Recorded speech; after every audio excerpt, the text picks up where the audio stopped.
इंसान का इल्म उसके सीने से ऐसे निकल जाता है जैसे ऊंट अपनी नखील छुड़ा के भागता है। इल्म इंसान के सीने में तभी रासिख हो सकता है जब वो उसके ऊपर इस्तक़लाल के साथ और कंसिस्टेंट तफक्कुर करे, तदब्बुर करे, तज़क्कुर करे, किताबों में, कायनात में गौर व फिक्र करे। और फिर इंसान निस्यान से भी है, भूल जाता है, और इंसान बहुत भूल जाता है। इसलिए इंसान को अपनी सोच, अपनी फिक्र दिल पर से या जहन पर से गुजरते हुए ख्यालात को अकीदे की शक्ल देने के लिए और सही और सालिम अकीदे की शक्ल देने के लिए बहुत मेहनत करने की ज़रूरत है। इसलिए किसी चीज़ को सरसरी तौर पे पढ़ लेना या देख लेना या उसका मुताला कर लेना या उस पर गौर व फिक्र करने से वो चीज़ दिल में रासिख नहीं होती। और ये दिल में रासिख होना इल्म का इसलिए ज़रूरी है क्योंकि फिर उससे इंसान के अंदर तब्दीली आती है,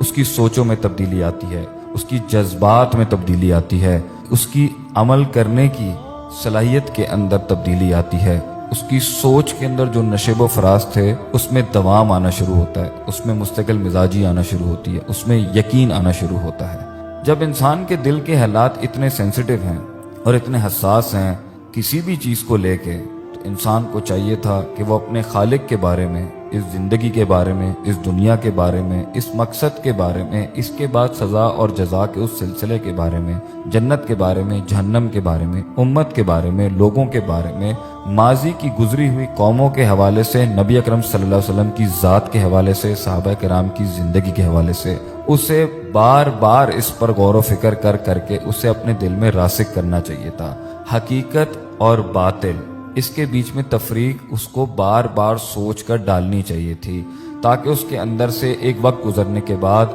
मजबूत, कवी, मुस्तहकम और मुस्बत ख्यालात आते जो उसकी ज़िंदगी में ऐसा काम प्रोड्यूस करवाते कि दुनिया उसकी मेहनतों से, उसकी प्रोडक्टिविटी से उसको याद रखती और आखिरत में भी उसको अच्छी जज़ा मिलती। लेकिन इंसान ने जब भी अपने आप को अपने नफ्स के हवाले किया, जिससे आप सल्लल्लाहु अलैहि वसल्लम कहते थे वला तकिलनी इला नफ्सी तरफत आइन, ए अल्लाह मुझे मेरे नफ्स के हवाले ना करें। हालांकि आप सल्लल्लाहु अलैहि वसल्लम का नफ्स तो दुनिया का और आखिरत का सबसे पाकीज़ा तरीन नफ्स है, उसमें किसी किस्म का कोई ऐब नहीं। इसलिए आज जो हम लोग ये कंप्लेन करते हैं या ये शिकायत करते हैं कि हमें अच्छे ख्यालात नहीं आते, हमसे अच्छा काम नहीं हुआ जाता, मुझसे अच्छा बना नहीं जाता, मैं अल्लाह वाला नहीं बन सकता, या मैं दुनिया के अंदर अल्लाह के अहकाम के मुताबिक वो बैलेंस, हारमनी, पीस, सुकून, इत्मीनान ना तलाश कर सका और ना इसको मैनिफेस्ट करा सका, उसकी वजह यही है हमारी ज़िंदगी, हमारी तालीम बचपन से लेके आज तक तरबियत और नशो नुमा के उन फेजेस के अंदर, उन स्टेशंस के अंदर हम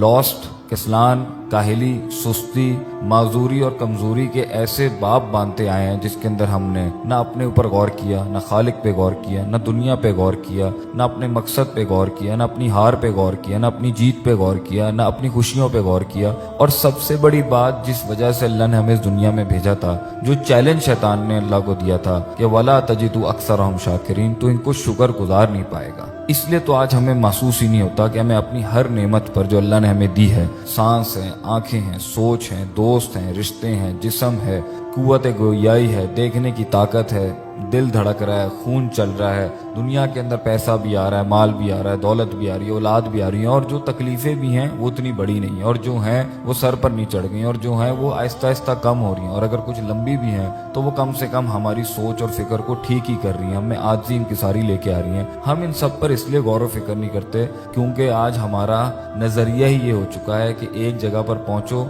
और फिर दूसरी के लिए भागो और फिर तीसरी के लिए भागो और फिर चौथी, पांचवी, छठी भागते जाओ, ना मुहासबा करो नफ्स का, ना सोचो क्यों हुआ, किसने किया, मैंने क्या किया, अल्लाह ताला ने इसमें क्या कुछ किया, सब कुछ अल्लाह ही करता है। तो ये सब चीज़ों पर गौर व फिक्र नहीं करने की वजह से, तेज़ी और मुस्तकिल मिजाजी ना होने की वजह से, कंसिस्टेंसी, सर्टेनिटी के लेवल्स और यकीन के लेवल्स पर ना पहुंचने की वजह से आज हमारी सरसरी सी सोच हो चुकी है। इसलिए ना हमारे अंदर से पॉजिटिविटी आती है और ना ही हम खालिक का, मखलूक का, अपना इस जिस्म का, रूह का और इस दुनिया का कोई हक नहीं अदा कर पाते। और फिर एंड के अंदर हमें अगयार की तरफ ही देखना पड़ता है जब नज़रियात की बात आती है, जब अफकार की बात आती है, जब ज़िंदगी गुजारने की तरीक़ों की बात आती है, जब सक्सेस, लॉस, जीत, हार, इमोशंस और जज्बात को तारीफ़ात देनी होती हैं, तो تو ہمیں غیروں کا ہی سہارا لینا پڑتا ہے، حالانکہ وفی انفسکم، انسان کی اپنی نفس کے اندر ہی اتنے معجزات ہیں۔ افلا تبصرون افلا تذکرون افلا تسمعون، کیا تمہیں نصیحت نہیں ہوتی، کیا تم دیکھتے نہیں ہو؟